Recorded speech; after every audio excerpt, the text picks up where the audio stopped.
स्वागत है प्यारे बच्चों, आप सभी का एक बार फिर से आपके अपने यूट्यूब चैनल फिजिक्स वर्ल्ड में। और कैसे हैं आप सभी? और उम्मीद करता हूँ काफ़ी अच्छे और बेहतर होंगे। आज काफ़ी दिन बाद आपकी क्लास का अवसर प्राप्त हुआ है। थोड़ी समस्या थी, उनको सोल्व किया गया है और उसके बाद में आज फिर से आपकी क्लास लेके आ गया हूँ मैं। फटाफट एक बार क्लास को शेयर कर देंगे सभी बच्चे जल्दी से और स्टार्ट करते हैं फिर आज की महत्वपूर्ण क्लास। देखिए, हम चैप्टर 3 पढ़ रहे थे धातु एवं अधातु।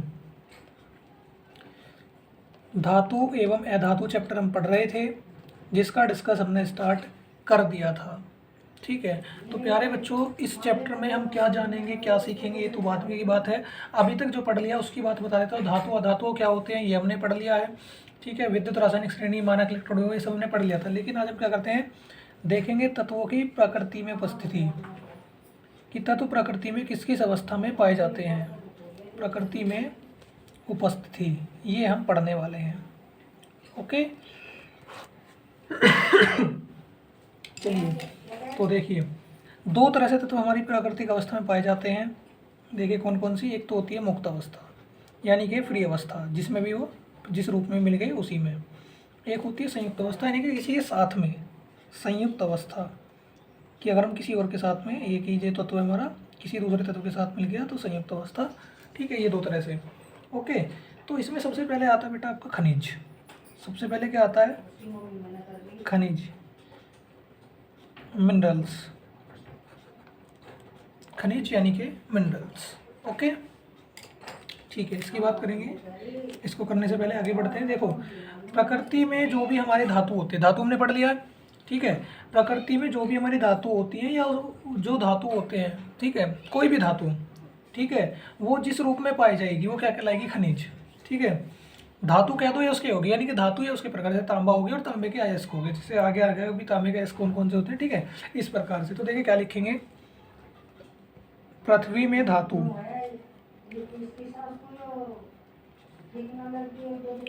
या उसके यौगिक। ठीक है बेटा, धातु या उसके यौगिक, धातु या उसके यौगिक जिस रूप में प्राप्त होते हैं। ठीक है, जिस रूप में प्राप्त होते हैं क्या कहलाएंगे? खनिज कहलाते हैं। क्या कहलाएंगे? खनिज कहलाते हैं। ओके, फॉर एग्जाम्पल क्या हो जाएगा? कॉपर पायराइट, ये भी क्या होता है? खनिज होता है। कॉपर पायराइट, CuFeS2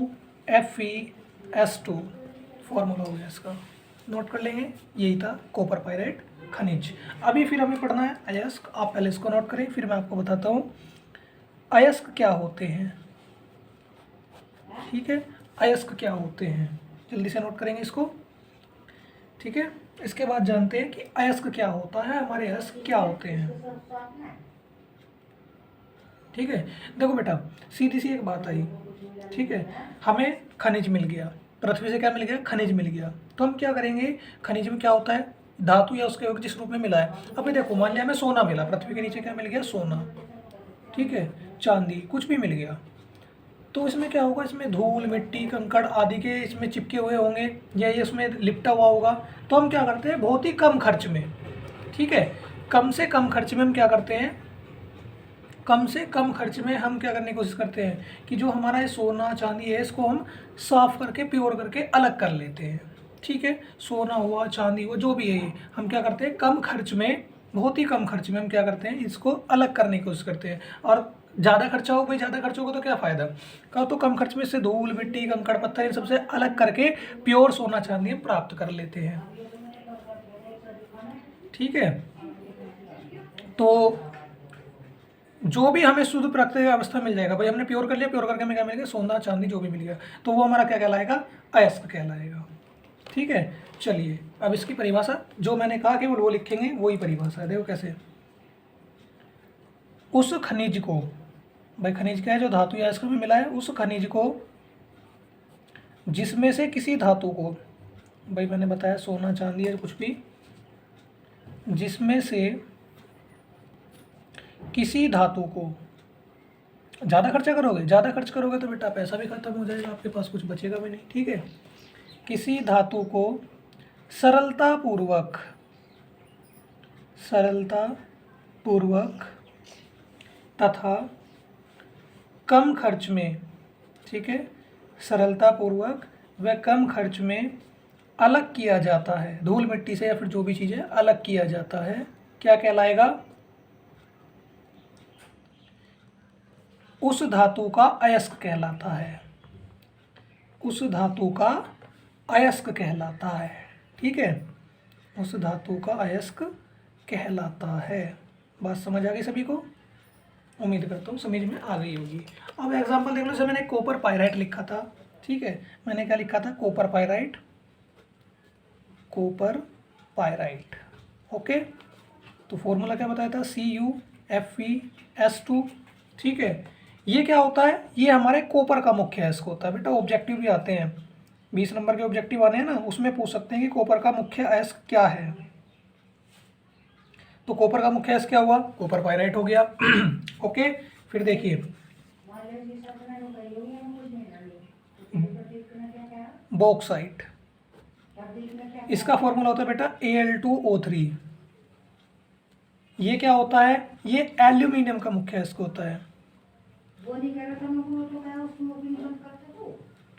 एल्यूमिनियम का मुख्य अयस्क, ठीक है, ये हो गया आपका एल्यूमिनियम का मुख्य अयस्क। ओके, फिर होता है गैलेन। क्या होता है बेटा? गैलेन। गैलेन होता है PbS। क्या होता है? PbS। ये क्या होता है बेटा? ये लेड का मुख्य अयस्क होता है, लेड का मुख्य अयस्क। बेटा पेपर में पूछा जाता है, किसी ना किसी का मुख्य अयस्क जरूर पूछेगा ऑब्जेक्टिव में कि भाई इसका मुख्य अयस्क क्या है। मैंने कॉपर का बताया, एल्यूमिनियम का बताया, लेड का बताया। एक और देख लो, हेमेटाइट।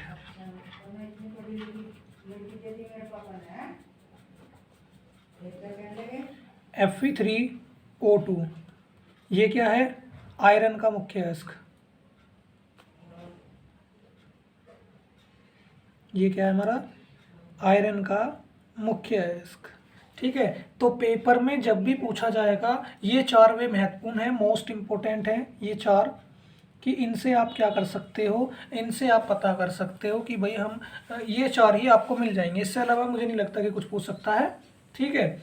ओके, तो चलिए इनको फटाफट से नोट कीजिए। इसके बाद मैं आपको बताऊंगा बेटा खनिज और अयस्क में अंतर क्या होता है। इंपॉर्टेंट क्वेश्चन क्या आएगा? खनिज और अयस्क में अंतर।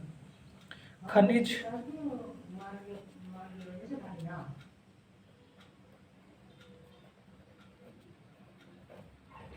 खनिज और अयस्क में अंतर क्या होता है, ये पढ़ना चाह रहे हैं, ठीक है बेटा। चलो देखो, बहुत ही सिंपल चीज़ है, एक लॉजिक याद रखना है। क्या लॉजिक याद रखना है? कि जितने भी अयस्क होते हैं, जितने भी अयस्क होते हैं, वे सब क्या होते हैं? खनिज होते हैं। क्यों?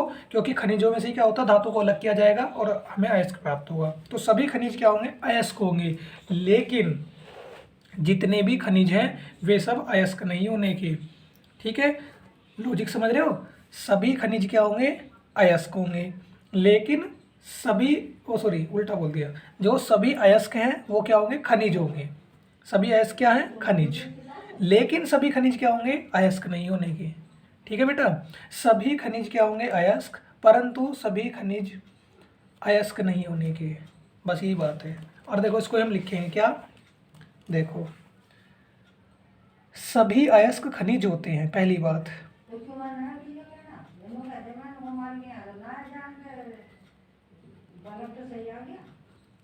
सभी अयस्क खनिज होते हैं, परंतु परंतु सभी खनिज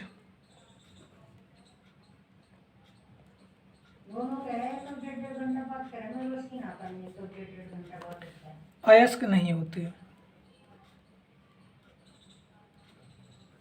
बस हो गया, बिल्कुल ठीक है, हो गया। कहोगे सर बहुत अच्छी बात है, आपने तो सिंपल परिभाषा दी। कोई बात नहीं बेटा, बिल्कुल सिंपल इजी वे में पढ़ेंगे, ठीक है। रटना नहीं है चीज़ों को। क्या कहा गया? खनिज व अयस्क में अंतर बताइए, ठीक है। तो क्या कह रहा है? सभी अयस्क खनिज होंगे, लेकिन सभी खनिज अयस्क नहीं होने के। ओके, ये बात आपको ध्यान रखनी है, फटाफट से नोट करें। इसके बाद में आपको एक चीज़ और बताने वाला हूँ। भाई आपने क्या करा? खनिजों में से धूल मिट्टी पत्थर को तो हटा दिया, और क्या ले ली, शुद्ध धातु। शुद्ध धातु क्या कहलाई, अयस्क। लेकिन जो धूल मिट्टी कंकड़ आपने अलग हटाई वो क्या होती है, वो भी तो जानना जरूरी है भाई। आपने प्योर शुद्ध धातु निकाल ली खनिज में से, वो तो अयस्क कहलाई, लेकिन जो धूल मिट्टी है वो भी तो कुछ होगी। सही समझ रहे हो ना भाई, धूल मिट्टी में पत्थर जो है वो भी तो कुछ है। हाँ, तो चलिए वो क्या होता है अब वो जान लीजिए। ठीक है बेटा, तो चलिए हेडिंग डालिए, अधात्री अथवा मैट्रिक्स।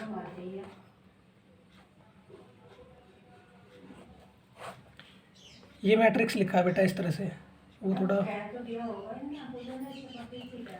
ठीक है, अधात्री अथवा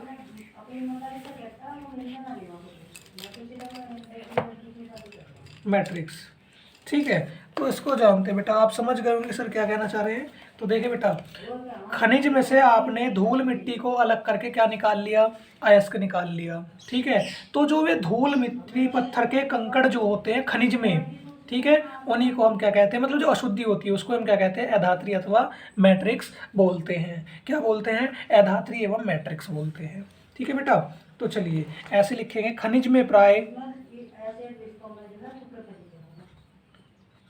खनिज में प्राय पत्थर के टुकड़े मिट्टी के कण, ठीक है जी, मिट्टी के कण। खनिज में क्या होता है, प्राय पत्थर के टुकड़े, मिट्टी के कण, कंकड़, बालू आदि की अशुद्धि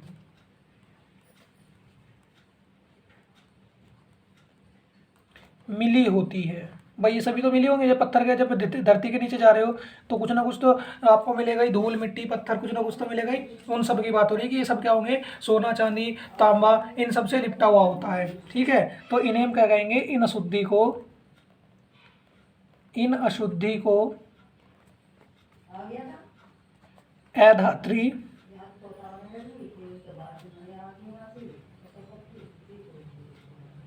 या मैट्रिक्स कहते हैं। ठीक है, क्या कहेंगे, अधात्री या मैट्रिक्स कहेंगे। सिंपल है, चलो नोट कर लीजिए जल्दी से।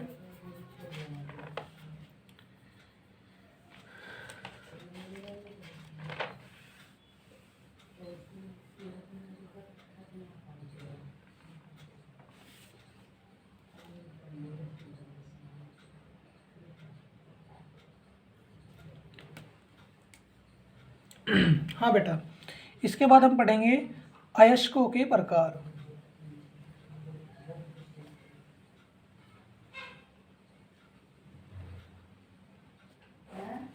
कि अयस्क के प्रकार कौन कौन से होते हैं।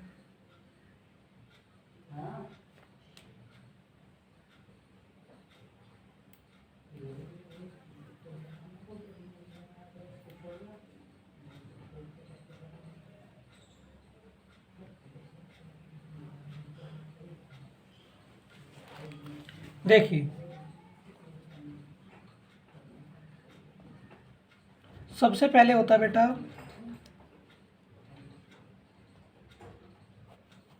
प्राकृतिक अयस्क। तो बेटा देखिए, प्राकृतिक अवस्था, प्राकृतिक अयस्क क्या होते हैं, इनमें जो हमारी धातुएं होती हैं वे स्वतंत्र अवस्था में पाई जाती हैं। बस सिंपल, क्या होता है, बिल्कुल फ्री अवस्था में। ओके, तो देखिए,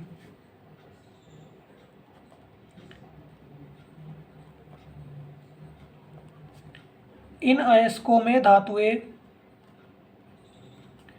स्वतंत्र अवस्था में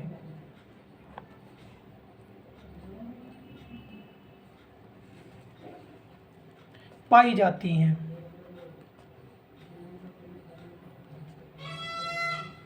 क्या होगा, धातु स्वतंत्र अवस्था में पाई जाती है। फॉर एग्जाम्पल आप ले लीजिए चांदी और प्लेटिनम।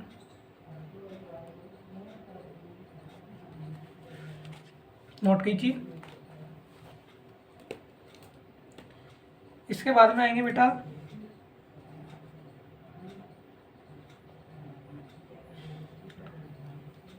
ऑक्साइड अयस्क। ऑक्साइड अयस्क ठीक है, कि ऑक्साइड एस कौन से होंगे।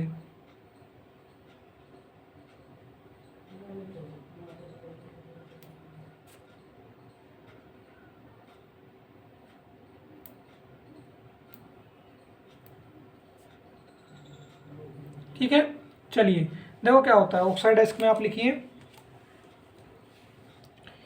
Al2O3 2H2O, तथा एक और लिख लो Fe2O3। ये होते हैं आपके ऑक्साइड एस। ठीक है बेटा, चलो एक और देखिए।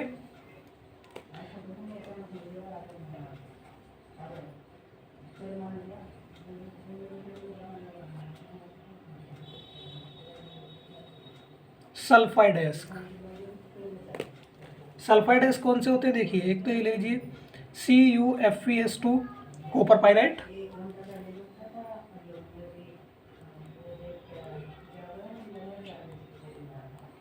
सिल्वर,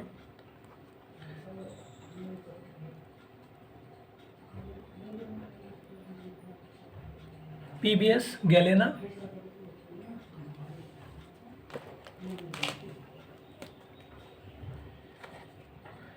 आगे देखिए कार्बोनेट, अयस्क। ठीक है,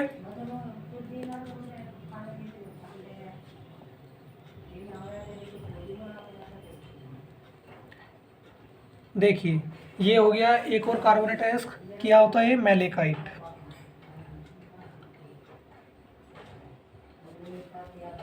ठीक है, फिर एक FeCO3, ये हो गया बेटा सीडेराइट। ठीक है, ये क्या हो गया सीडेराइट। ओके, आगे देखिए एक होता है बेटा क्लोराइड अयस्क।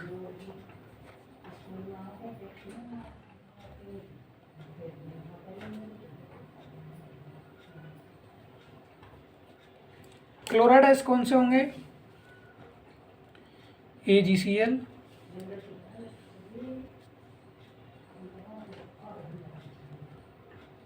KCl, MgCl2, 6H2O,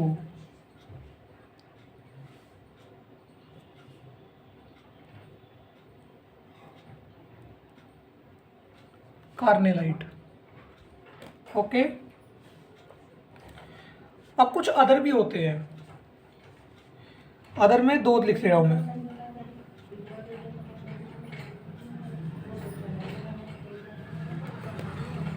एक तो होता है आपका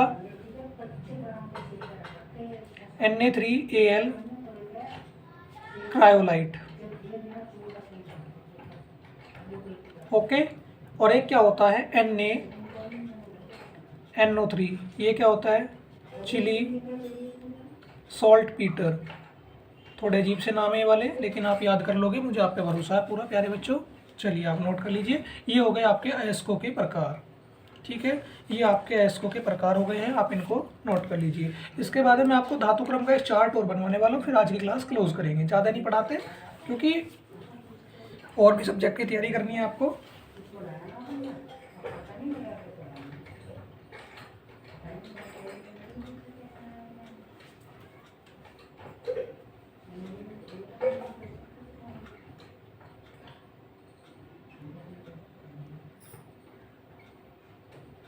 नोट हो गया,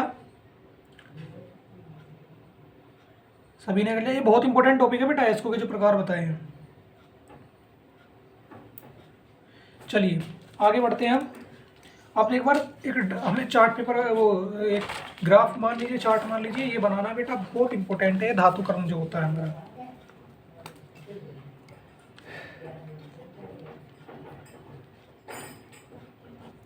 धातु क्रम। ठीक है, ओके, धातु क्रम में सबसे पहले क्या किया जाता है, अयस्कों का सांद्रण किया जाता है। क्या किया जाता है, अयस्क का सांद्रण।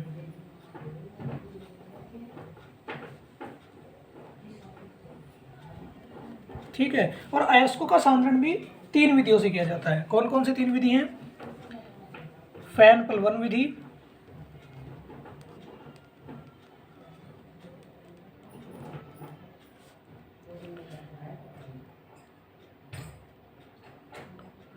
गुरुत्वीय पृथक्करण विधि, और तीसरी चुंबकीय पृथक्करण विधि। गलत लिखा गया, चुंबकीय, एक मिनट रुको,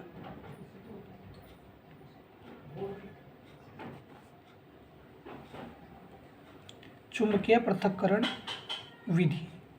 इन 3 विधियों से हम क्या करते हैं, अपने धातुओं का सांद्रण करते हैं। ठीक है, धातुओं को सांद्रण करते हैं तो हमें क्या मिलता है, हमें मिलता है सांद्रित अयस्क यानी कि प्योर अयस्क।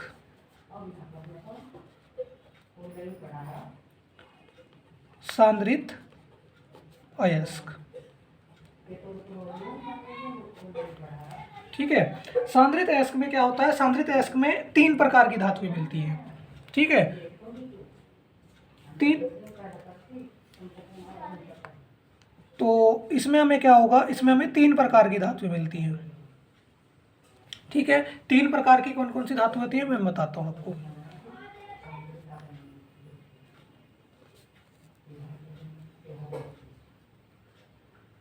चलिए, एक तो होती है बेटा उच्च क्रियाशील धातु। उच्च क्रियाशील धातु ये बहुत ही ज़्यादा एक्टिव होती हैं बेटा। ठीक है, ये बहुत ही ज़्यादा कार्यशील होती हैं। ओके, उच्च क्रियाशील धातुएं जो होती है। एक होती है मध्यम वर्गीय, मध्यम क्रियाशील धातु, मध्यम क्रियाशील धातु। ठीक है बेटा, एक होती है हमारी ये। ओके, और एक हमारी क्या होती है, बिल्कुल बेकार वाली। बेकार तो खैर कोई चीज़ नहीं होती, लेकिन ये क्या होती है, निम्न क्रियाशील, मतलब कम कार्यशील होती है ये। कब, ये कम एक्टिव होती हैं, सुस्त एकदम तुम्हारी तरह। ठीक है बेटा, जैसे तुम सुस्त रहते हो ना पढ़ाई के टाइम पे, देखो खेलने के टाइम पे तुम हो जाते हो उच्च क्रियाशील, यानी कि पूरे एक्टिव रहते हो खेल में। मध्यम क्रियाशील, घर वाले कुछ काम बता दें तो थोड़े बहुत नॉन एक्टिव ऐसा करके आप थोड़ा बहुत काम कर लेते हो, और उसके बाद में पढ़ाई की बात करते हैं घर वाले तो बिल्कुल निम्न क्रियाशील, जी पढ़ लेंगे, वो वाली बात है नहीं। चलो बुरा मत मानना, थोड़ा बहुत मजाक कर रहा था, ऐसे कुछ नहीं। तो बेटा जो हमारी उच्च क्रियाशील धातु होती हैं, ये हमारी क्या होती है, ये हमें मिलती है अपनी गलित अवस्था में। कैसी, गलित अवस्था में, मतलब जो गल जाती हैं, हाई टेम्परेचर पे गल जाएंगी ये। जैसे कि शुद्ध धातुएं जो होती है हमारी, जो हमारी क्या होती हैं, शुद्ध धातुएं होती हैं। शुद्ध धातुएं ये क्या होती हैं, हमें गलित अवस्था में मिलती हैं। कैसी, गलित अवस्था में। अब देखिए जो निम्न क्रियाशील धातु और मध्यम क्रियाशील धातु है, ये कैसे कैसे मिलती हैं, अब इसको देखिए। देखो पहले मध्यम क्रियाशील धातु में हमें ज़्यादा काम करना पड़ेगा। ज़्यादा काम कैसे, ज़्यादा काम ऐसे, देखिए बेटा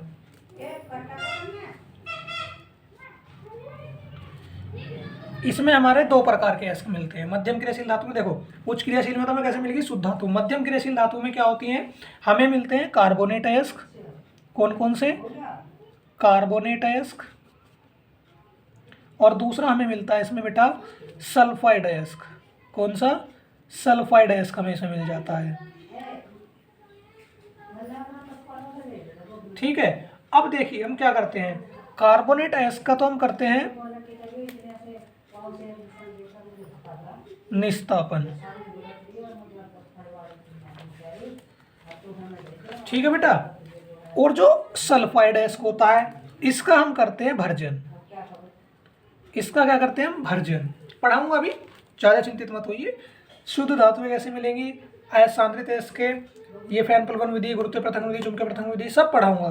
कार्बोनेट अयस्क मैंने बता दिया, सल्फाइड अयस्क बता दिया, निस्तापन भर्जन भी बताऊंगा। ठीक है, फिर निस्तापन भर्जन से हम क्या करते हैं, हम करते हैं धातु का ऑक्साइड। धातु के क्या प्राप्त कर लेते हैं, धातु के ऑक्साइड प्राप्त कर लेते हैं।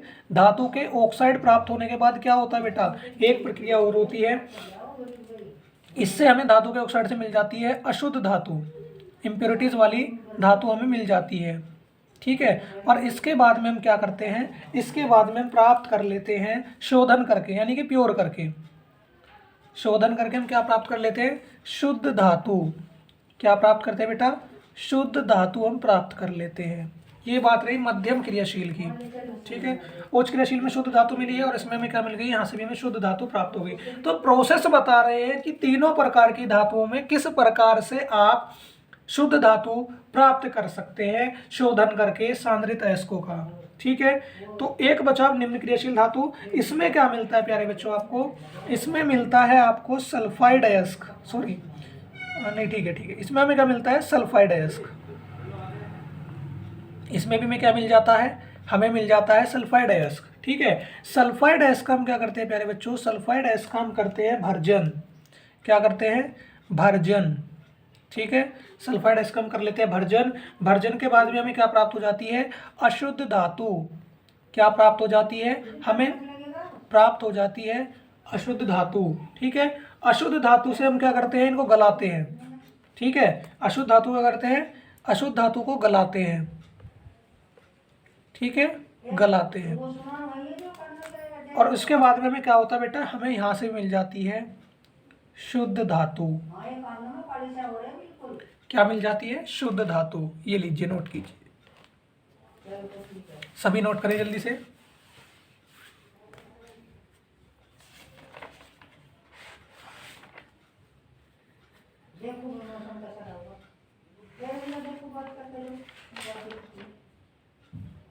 नोट कर लीजिए,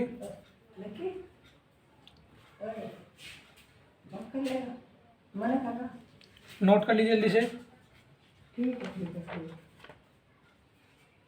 इसके बाद में बेटा क्या होता है, अभी मैं एक बार इसको पुनः एक्सप्लेन करता हूँ। पुनः एक्सप्लेन करने के बाद में मैं कुछ चीज़ें बताने वाला हूँ अभी आपको। देखिए क्या होता है, धातु क्रम बता रहे हैं। हमें क्या मिल गया, खनिजों से मिल गया अयस्क, सांद्रित अयस्क हमें मिल गया। हमने क्या काम किया, ठीक है, सांद्रित अयस्क में कहाँ से प्राप्त किया, फेन पलवन विधि, गुरुत्व पृथक्करण विधि, चुंबकीय पृथक्करण विधि से। इसमें हमें क्या होता है, 3 प्रकार की धातु मिल जाती है, उच्च क्रियाशील धातु, मध्यम क्रियाशील धातु और निम्न क्रियाशील धातु। उच्च क्रियाशील धातु को तो हम क्या करते हैं, सीधा गलाते हैं और हमें शुद्ध धातु प्राप्त हो जाती है। लेकिन क्या होता है, जो हमारी मध्यम क्रियाशील धातु होती है उसमें कार्बोनेट अयस्क और सल्फाइड अयस्क हमें प्राप्त होते हैं, ठीक है। कार्बोनेट अयस्क और सल्फाइड अयस्क प्राप्त हुए, उनका हम क्या करते हैं, निस्तापन और भर्जन करते हैं। एक प्रगलन भी होता है, प्रगलन भी आगे मैं बताऊंगा क्या होता है प्रगलन, ठीक है। तो इससे हमें क्या होता है, धातु के ऑक्साइड प्राप्त होते हैं। धातु के ऑक्साइड से हमें मिल जाते हैं अशुद्ध धातु, और अशुद्ध धातु का हम शोधन करके यानी कि प्योर करके हम क्या कर लेते हैं, प्राप्त कर लेते हैं शुद्ध धातु। जो हमारी कम क्रियाशील, सबसे कम क्रियाशील धातु होती है उसको हम क्या करते हैं, वे हमें सल्फाइड अयस्कों के रूप में प्राप्त होती है, उसको हम क्या करते हैं, भर्जन करते हैं। क्या करते हैं, भर्जन। देखो यहाँ भी भर्जन किया था, यहाँ भी किया।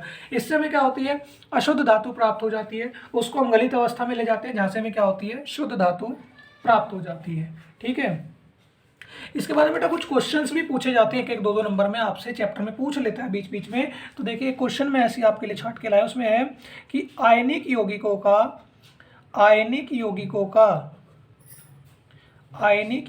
का गलनांक उच्च क्यों होता है, कि भाई इनका गलनांक जो है वो उच्च क्यों होता है, हाई क्यों होता है, ठीक है, गलनांक उच्च क्यों होता है।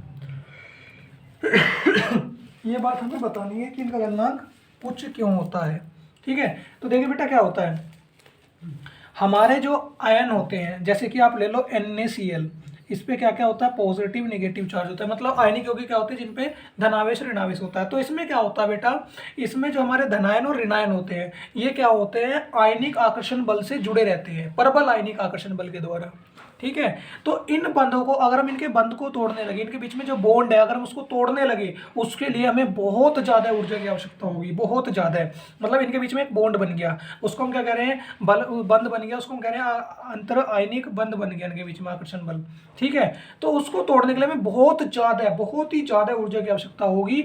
तो इसलिए क्या होगा, इन यौगिकों का गलनांक उच्च होगा। अब जो मैंने कही उस शब्द को अपने थ्योरी में उतार देंगे, वही हमारी क्या हो जाएगी, थ्योरी बन जाएगी। देखो बेटा कैसे, आयनिक यौगिकों में धनायन व ऋणायन, यही तो कहा था मैंने, धनायन व ऋणायन, पॉजिटिव चार्ज व नेगेटिव चार्ज, धनायन व ऋणायन आपस में प्रबल अंतर आयनिक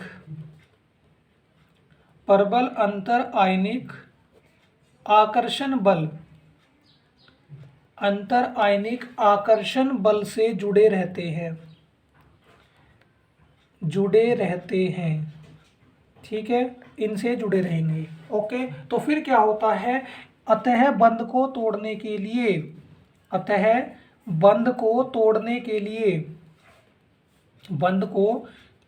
के लिए बहुत अधिक ऊर्जा की आवश्यकता होती है, बहुत अधिक ऊर्जा की आवश्यकता होती है। ठीक है बेटा, बहुत अधिक ऊर्जा की आवश्यकता होती है। ओके, इसीलिए क्या कहेंगे, इसीलिए इन यौगिकों का गलनांक, इन यौगिकों का गलनांक, ठीक है बेटा, गलनांक उच्च होता है। कैसा होगा, इनका गलनांक कैसा होगा, इनका गलनांक हमारा उच्च होगा, हाई होगा। ठीक है बेटा, ओके, समझ में आ गई बात। जल्दी से नोट कर लीजिए फटाफट, सभी स्टूडेंट्स नोट कर लेंगे। ओके, फटाफट नोट करिए।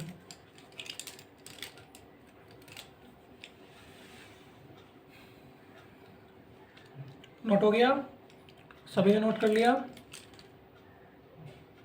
तो प्यारे बच्चों, आज हमने सबसे पहले जाना कि हमारे खनिज क्या होते हैं, ठीक है, फिर जाना अयस्क क्या होते हैं, फिर जाना जो धूल मिट्टी के कण होते हैं उनको हम क्या कहते हैं, फिर उसी के साथ में हमने देखा कि हमारा धातु कर्म क्या होता है, किस प्रकार से हमें धातु खनिज से अयस्क निकालते हैं, अयस्क के भी किस किस विधि द्वारा हम इनको निकाल सकते हैं, अलग कर सकते हैं।